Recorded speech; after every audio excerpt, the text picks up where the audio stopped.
Okay, so an outline is a way that we can pre-write and get a sense of what each sentence is going to be like in all of our paragraphs before we actually start writing our paragraphs.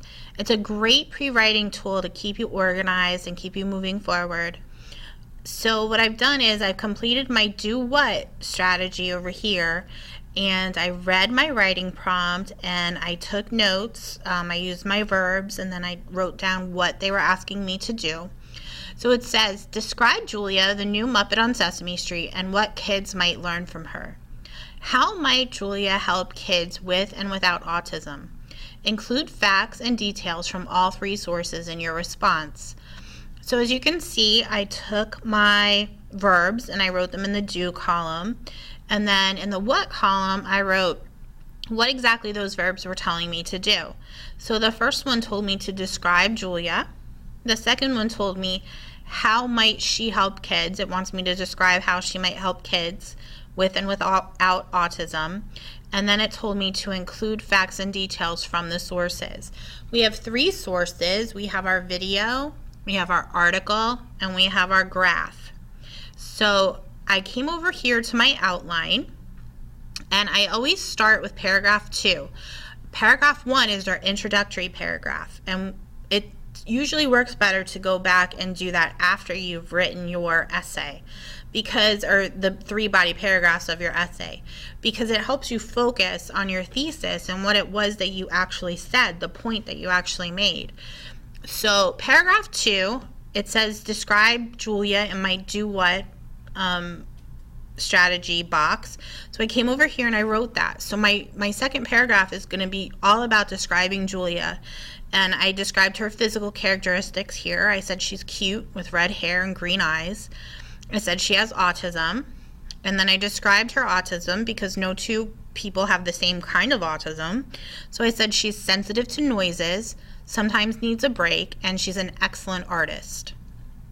Then I went on to the next part of my do what strategy, and I brought it over here for paragraph 3.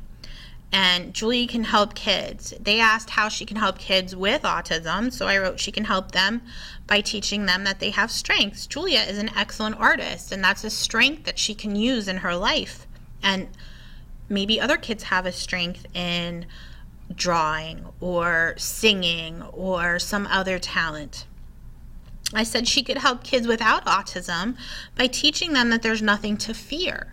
Kids with autism are just like you and me. They just have some things that we need to be aware of so that we can get along with them better. And that's what I wrote down here for letter C, is to help everyone get along better by understanding. So for paragraph 4, I thought I'd write about the autism chart and how autism is on the rise. So that'll be my topic sentence. Autism is on the rise.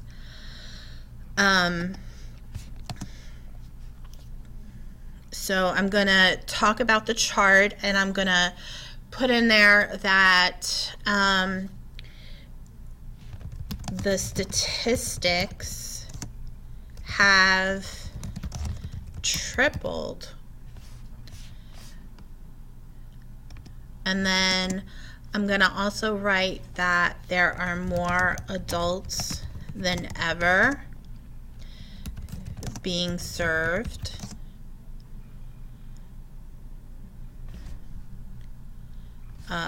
by DDS, which is the Department of Developmental Services. And then here I'm going to write that autism, I'm gonna write why I'm writing about this. Why does that matter? And I'm gonna say that since autism is on the rise, it's important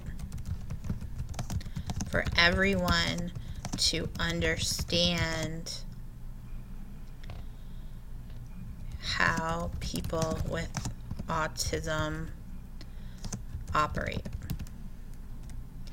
Okay, when I'm done with that, I can go back and fill in my introductory paragraph up here. This is probably going to be my hook.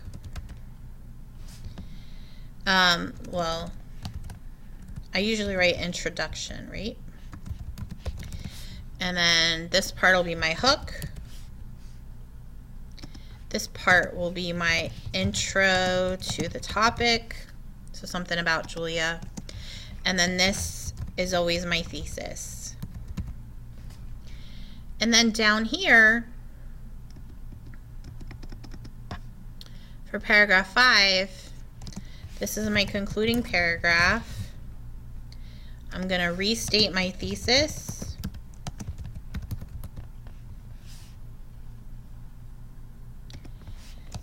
And I'm going to leave the reader with something to think about.